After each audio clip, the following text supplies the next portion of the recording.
Notamment, je vais prendre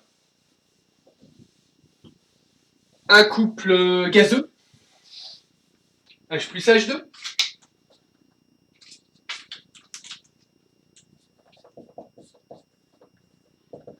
Donc on a 2H+, en solution aqueuse, plus 2 électrons en solution, 2 électrons pardon, qui donnent H2 qui est un gaz. Ainsi, l'activité de H+, c'est sa concentration, alors H+ aqueux, donc H3O+, divisé par C0, et l'activité de H2, c'est sa pression partielle divisée par une pression de référence qui vaut 1 bar. En d'autres termes, c'est la pression partielle de H2 exprimée en bar. Le potentiel de Nernst va être égal alors au potentiel standard plus 0,06 divisé par le nombre d'électrons échangés, 2, fois le logarithme. Côté oxydant, eh bien, j'ai du H+, mais attention, comme il est en solution, H+ aqueux correspond à l'activité de H+, mais j'ai un coefficient stoichiométrique 2, donc j'ai à nouveau un 2 qui apparaît, mais il n'est pas de même nature en fait ici. Donc là, il correspond à la puissance de H+. Et puis, on divise par la pression partielle en dihydrogène exprimée en bar, puisque je divise par l'activité du réducteur à la puissance stoichiométrique. À la puissance de nombre stoichiométrique, donc 1. Qu'est-ce que je veux dire à partir de là? Oui, n'oubliez pas ici qu'il y a une relation implicite entre le pH et le logarithme de H+. Donc je me retrouve avec E qui vaut E0 moins 0,03 fois le logarithme de la pression H2 et plus 0,06 fois le logarithme de H+, à savoir moins 0,06 fois le pH. La pression en H2, si elle est imposée par un barbotement régulier de gaz dans la solution, eh bien, va nous donner une constante. E0 d'ailleurs au passage, ça vaut 0 pour ce couple. Ainsi, on se retrouve avec le potentiel de ce couple qui vaut une constante, moins 0,06 fois le pH. Vous avez typiquement ici une relation qui vous permet, en mesurant grand E, de déterminer le pH. C'est le principe de l'électrode de verre en pH-métrie, qui est constituée d'une boule de verre, dans laquelle trempe un fil, quand elle est bien faite, avec un fil de platine, et à l'intérieur, une solution de pH fixé. La paroi est relativement poreuse, ce qui fait qu'elle se polarise différemment entre l'intérieur et l'extérieur, ce qui va impliquer une modification de la polarité à l'intérieur. Ainsi, en mesurant le potentiel de cette électrode, je peux remonter au pH de la solution à l'extérieur, connaissant effectivement la constante. Alors, pour connaître cette constante, il faut effectivement un tampon. Imposer un pH, mesurer E et on en déduit la constante. Pourquoi est-ce qu'en fait on utilise souvent deux tampons? Parce qu'en réalité 0,06 est obtenu à 25 degrés et il est fort possible que la température de la pièce ne corresponde pas à 25 degrés. Donc en réalité c'est pas tout à fait 0,06. Donc il faut pouvoir ajuster le coefficient directeur en pH-métrie, d'où la nécessité d'utiliser un second tampon. Prenons un autre exemple. Celui où les espèces sont toutes ioniques. Je prends volontairement un exemple un petit peu compliqué, notamment celui du couple MnO4-, Mn2+, où toutes les espèces sont en solution aqueuse. Donc on a MnO4- qui est susceptible de se transformer en Mn2+. la conservation de l'élément oxygène implique que dans l'eau, on introduise des molécules d'eau. La conservation de l'élément hydrogène implique que dans l'eau, on utilise des ions H3O+, que je vais noter par souci de simplification, H plus aqueux. MnO4- est aqueux, Mn2+ est aqueux, et H2O est le solvant, je l'indique avec l'indice Lick. Pour trouver le nombre d'électrons, eh bien, j'ai effectivement ici 2+ à gauche, à droite, pardon, je dois avoir 2+ à gauche. D'où nécessairement ici 5 électrons, je crois. Non, oui, parce que là c'est un 8. Donc là, ça me va.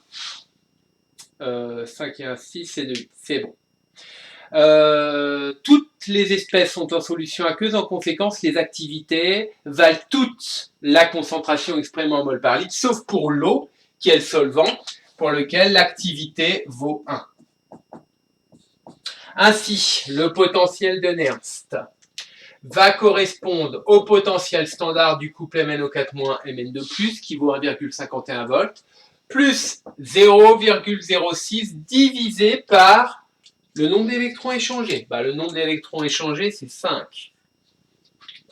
Fois le logarithme de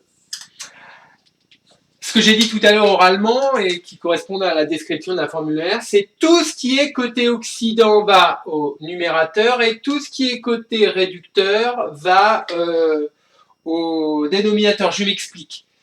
Côté réducteur, on a Mn2+. Donc, on obtient la concentration en Mn2+, exprimée en mol par litre. Je ne me casse pas la tête avec le C0. Et puis, l'eau, l'eau, c'est 1. 1 à la puissance 4, normalement. Et côté oxydant, j'ai la concentration en Mn2+, en MnO4-, excusez-moi. Mais j'ai aussi des H+. Et j'utilise alors le produit comme quand j'utilise les activités dans l'écriture d'une constante de réaction. Or, H+ est associé à un nombre stoichiométrique 8, donc j'ai une puissance 8 ici. On peut avoir des puissances assez importantes, effectivement. Ainsi, voici quelle est l'écriture du potentiel d'électrode de ce couple, qui va dépendre du pH, puisque le logarithme de la concentration de H+ apparaît dans son écriture. Donc voici pour le cas où les deux espèces sont aqueuses, donc notamment pour une électrode de troisième espèce. Je n'ai pas traité le cas d'une électrode de seconde espèce en fait. Je l'ai fait pour la première, la troisième, le gaz, donc la quatrième espèce, et notamment je vais m'intéresser à l'électrode au calomel saturé.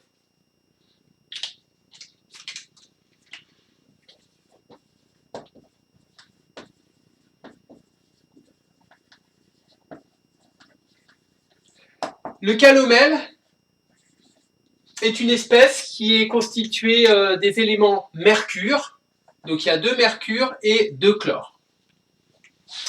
En fait, c'est un solide ionique, puisque à l'intérieur, vous avez des ions Cl- et vous avez également un ion un peu bizarre du mercure. Le mercure est toujours globalement un peu bizarre, vous savez que c'est le seul métal liquide à notre température.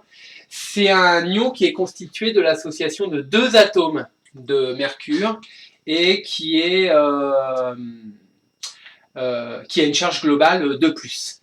Et notamment, on a un couple qui est HG2Cl2, donc solide, associé à HG2, à HG, pardon, excusez-moi, comme ceci. Et on obtient cette écriture. Donc 2 Cl- ici et 2 électrons là. À savoir qu'on a, étant donné que Cl est plus électronégatif que Hg, le nombre d'oxydation -1 pour le chlore. Donc le chlore n'est absolument pas affecté.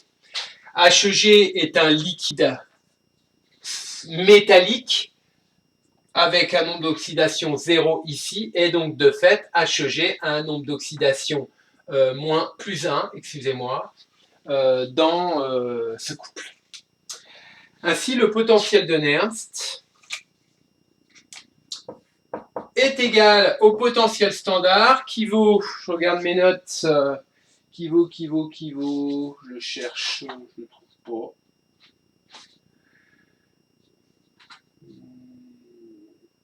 « 0,269 volts.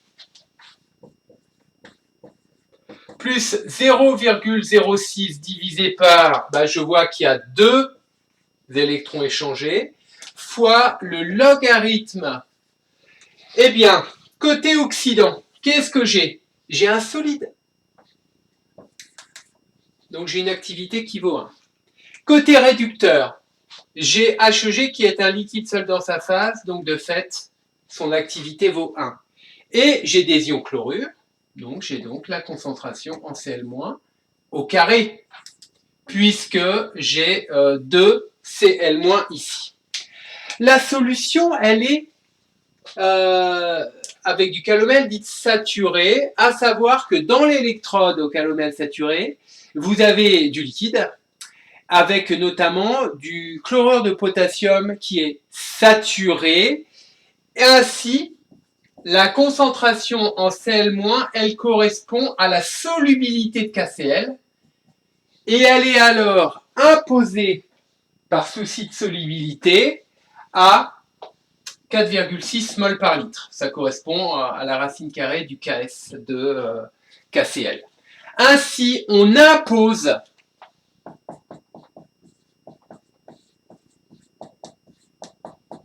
une concentration en utilisant la saturation de la solution. Et comme on impose cette concentration, Cl- est donc fixée. Là, j'ai plus aucune latitude dans cette écriture. 0,269, 0,006 sur 2 fois le logarithme d'un nombre. J'obtiens donc, en l'occurrence ici, E qui vaut 0,269 plus 0,03 fois le logarithme de 1 sur 4,6 au carré, et on trouve à peu près 0,244 volts. Ainsi, en utilisant une électrode